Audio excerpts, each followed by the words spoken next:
জানো জানো কি হয়েছে? না, জানতে চাই না। জানতে চাও না মানে? কেন জানতে চাও না? হয়তো পাশের বাসার কেউ দামি কিছু কিনেছে, সেটাই আমাকে বলার জন্য এসেছো। তুমি জাদু জানো? কিভাবে বুঝলা? হ্যাঁ, আমি জাদু জানি তো। আমি জাদুঘর পিসি সরকার, তুমি জানো না? আবারও মস্করা করে, ফালতু কথা বলো না তো। আমি এইমাত্র বাইরে থেকে কাক ভেজা হয়ে বাসায় ফিরলাম। আমাকে একটু রেস্ট করতে দিলে আমার খুব ভালো লাগতো। তোমার তো ভালো লাগতে হবে না। আমাদের আশেপাশের মানুষজন জীবনে কত কিছু করে ফেলেছে, আর আমরা আমরা কি করেছি? আমরা এখনো সেই ভাঙা ঘরেই বসে আছি। আমরা কোথায় ভাঙা ঘরে থাকছি?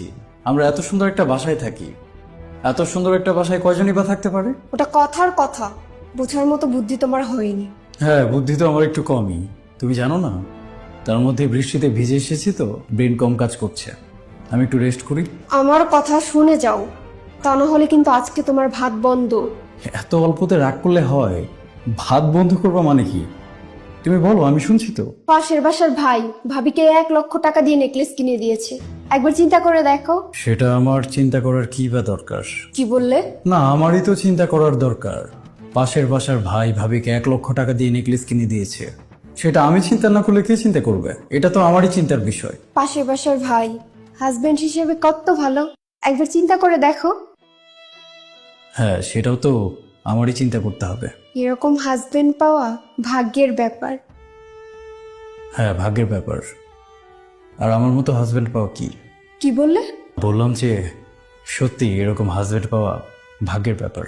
প্রত্যেকটা মেয়েই চায় তার লাইফে এরকম একটা হাজবেন্ড আসুক, কিন্তু সবার কপালে তো আর সবকিছু হয় না। সবার কপালে হয় না। না, কিছু না। জানো, গত সপ্তাহে আমার বান্ধবীর হাজবেন্ড তাকে একটা আইফোন কিনে দিয়েছে। ওই যে তোমাকে ছবি দেখালাম না। ছবি দেখিয়েছো? দেখিয়েছি, তোমার কি মনে নেই? হ্যাঁ, ছবি দেখিয়েছিলে। অফিসে কাজের এত প্রেশার, তার উপর লোকাল বাসে মানুষের ধাক্কাধাক্কি। আজকে সকালে তো একজন আমার সাদা শার্টের উপর পানের পিক ফেলে দিল। বস বকাবকি করছিল।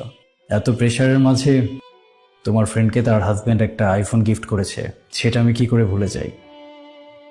আমার তো মনে রাখা উচিত। আইফোন 15 কত টাকা দাম তুমি জানো? না, যদিও আমার জানার কোনো প্রয়োজন নেই। তারপরও তুমি এত আগ্রহ করে যেহেতু বলছো, বলো কত টাকা দাম? প্রায় 1.5 লক্ষ টাকা দাম। আমার বান্ধবী নাকি দোকানদারের সাথে ভালো কানেকশন ছিল, এই জন্য কম টাকায় দিয়েছে। তুমি যদি বলো তাহলে আমার বান্ধবীর মাধ্যমে কথা বলিয়ে অনেক কম টাকায় একটা আইফোন নিতে পারবো। তাহলে কম কত টাকায় নেওয়া যাবে? 1.5 লক্ষ টাকা দাম। ধরো সেইখান থেকে 2,000 টাকা কম নেবে। আচ্ছা, তাহলে কম রাখার পর